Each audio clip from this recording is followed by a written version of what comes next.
En fait, en écotoxicologie ou en toxicologie, il y a deux aspects. Soit on s'intéresse à l'exposition, c'est-à-dire ce à quoi on est susceptible d'être exposé, soit on s'intéresse à l'effet, c'est-à-dire je suis exposé et qu'est-ce qui se passe pour l'organisme. Donc moi je suis plutôt dans cette vision, cette approche-là des effets. Et donc effectivement on s'intéresse aux conséquences à l'échelle de toute une population d'une exposition à un contaminant. Alors, moi quand je parle d'individus et de population, ce sera des individus, des animaux, pas l'homme, puisque bon, pour l'instant, tout ce qu'on a fait concerne les organismes aquatiques essentiellement. Quand on travaille avec des perturbateurs endocriniens, il y a nécessité de s'intéresser aux faibles doses, voire aux très faibles doses, justement pour pouvoir prendre en compte le fait qu'à très faible dose, on peut avoir une stimulation de la réponse plutôt qu'une diminution. Donc il faut pouvoir être capable d'expérimenter à très faible dose pour pouvoir détecter ces effets finalement positifs pour les faibles doses de certains perturbateurs endocriniens, puis ensuite négatifs au-delà d'une certaine dose. Donc ça c'est un des problèmes liés aux perturbateurs endocriniens. L'autre c'est celui du fait qu'il faut étudier les effets sur le long terme, parce qu'il y a des effets qui peuvent disparaître selon le stade de vie auquel on est. Alors je dis on, c'est auquel les organismes aquatiques par exemple se trouvent.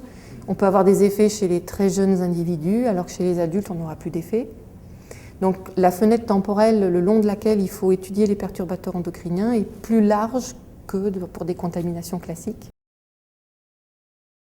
Il y a le côté opérationnel de ce type de recherche. Alors c'est quoi le côté opérationnel? C'est être capable de proposer par exemple aux gestionnaires du milieu ou à ceux qui prennent des décisions en matière de seuil tolérable pour certaines substances dans l'environnement, être capable de leur donner avec suffisamment de précision des seuils qui seraient acceptables en termes écosystémiques ou populationnels en fonction de la cible qu'on cherche à protéger ou à conserver. Actuellement, les seuils de toxicité qui sont fixés par l'Europe pour la plupart des substances toxiques sont fixés sur des bases qui sont parfois plus ou moins arbitraires. C'est-à-dire que, bon, on va quand même faire des études de laboratoire par exemple, mais ensuite on va se dire, bon, bah, c'est pareil quand je suis sur le terrain, quand les conditions environnementales sont différentes, quand il y a d'autres espèces en présence. Donc je pense qu'il faut mettre en garde quand même sur le fait que ces seuils doivent être déterminés avec plus de rigueur statistique qu'ils ne le sont actuellement.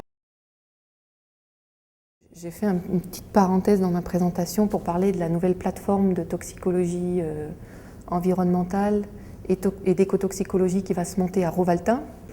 Et au sein de cette plateforme, j'ai en charge la coordination scientifique du département de modélisation, qui aura donc comme mission de développer en particulier des outils qui permettront d'aborder dans leur ensemble les problèmes méthodologiques que je soulevais tout à l'heure, les courbes en U, les faibles doses, le long terme, le multigénération, etc. Je pense qu'on a vraiment un vrai défi là à relever pour faire comme l'ont fait d'autres disciplines, comme la bioinformatique par exemple, qui a mutualisé l'ensemble de ces données expérimentales pour faire émerger des questions de recherche et des résultats novateurs sur la base d'une mutualisation de la connaissance.